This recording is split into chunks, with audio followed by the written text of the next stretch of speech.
Tiga anggota KKB Papua datangi prajurit TNI Polri di hutan tanpa senjata. Ternyata ini persoalannya. Kelompok separatis di Papua dikenal lihai dalam menyembunyikan identitasnya.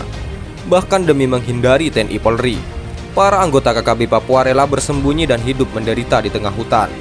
Tak hanya itu, mereka selalu waspada dengan membawa senjata api kemanapun. Tetapi hal berbeda justru dilakukan tiga anggota KKB Papua ini. Mereka malah mendatangi TNI Polri yang sedang patroli di tengah hutan. Anehnya lagi, mereka datang tanpa membawa senjata api maupun senjata tradisional. Peristiwa yang tak lazim tersebut kini viral di media sosial. Pasalnya, hal semacam itu janggal untuk daerah bergolak seperti Papua. Tak disebutkan pada wilayah mana anggota KKB itu mengadu ke prajurit TNI Polri. Tak dibeberkan pula di bawah kendali siapa tiga anggota KKB tersebut datang dan memohon bantuan TNI Polri. Tapi dari fakta yang viral di media sosial, terlihat tiga anggota KKB tersebut menemui prajurit TNI Polri yang sedang istirahat di kali kering di tengah hutan. Tanpa membawa satupun pucuk senjata api, tiga anggota KKB itu menemui aparat TNI Polri tanpa rasa takut sedikit pun.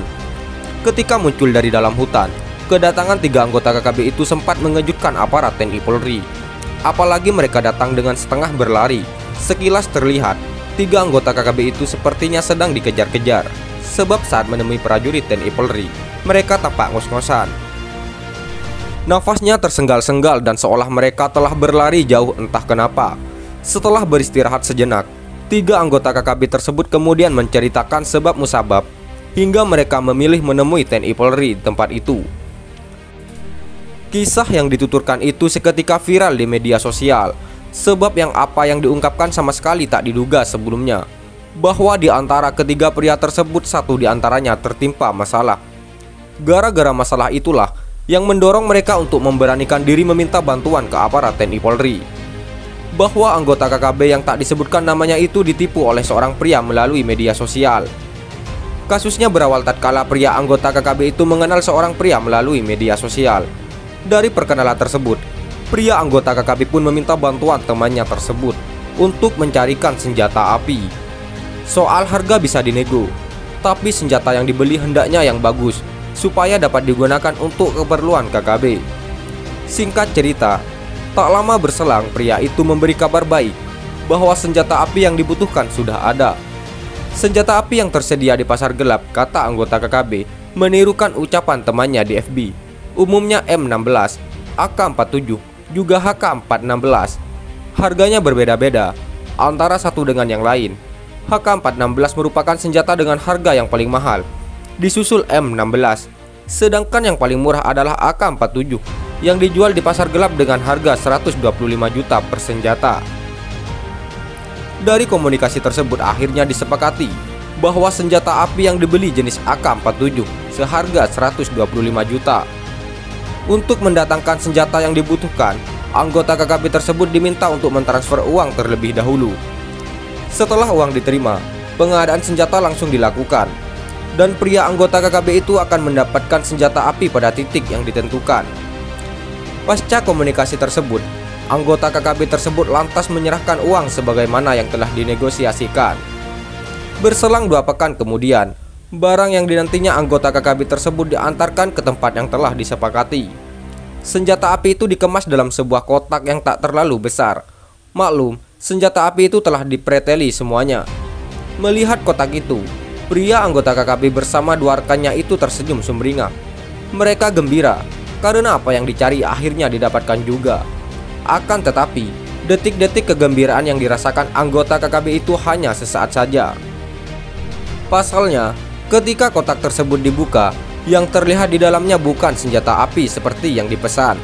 Kotak itu ternyata berisi beberapa potongan pipa yang dipotong pendek dan dikemas seolah-olah senjata api. Melihat fakta tersebut, pria anggota KKB itu langsung naik pitam. Ia sangat marah karena telah ditipu.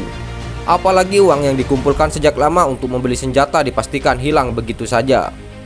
Dalam situasi yang tak menentu, mereka pun sepakat untuk melaporkan masalah tersebut ke aparat TNI Polri. Agar identitasnya sebagai anggota KKB tak diketahui TNI Polri, maka saat melaporkan kasus tersebut, ketiga pria itu tak membawa satupun senjata. Saat sedang dalam perjalanan menuju pos keamanan, mereka menemui prajurit TNI Polri yang kebetulan sedang beristirahat di tengah kali. Seakan tak mau menyia-nyiakan kesempatan, pada saat itulah anggota KKB tersebut membeberkan semua fakta yang dialami. Diceritakan pula tentang identitas pria yang diminta untuk memberikan senjata api tersebut. Setelah semua data dibeberkan, aparat TNI Polri langsung bergerak. Tak lama kemudian, oknum penipu itu diringkus pada sebuah honai tak jauh dari tempat itu. Hal mengejutkan yang sama sekali tak disangka oleh KKB adalah seusai meringkus 2 oknum penipu tersebut, TNI Polri juga menahan 3 anggota KKB tersebut. Alhasil, dalam kasus tersebut, aparat keamanan kebanggaan NKRI menggelandang 5 orang ke pos keamanan. Dari 5 oknum tersebut, 2 diantaranya adalah oknum penipu, sementara 3 lainnya merupakan anggota KKB. Dengan demikian, semakin bertambah anggota KKB yang berhasil diamankan TNI Polri tanpa melepaskan tembakan.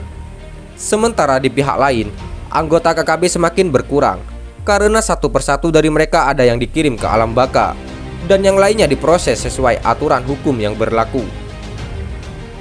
Sekian dan terima kasih. Jika ada salah kata, kami mohon maaf. Jangan lupa like, komen, dan subscribe.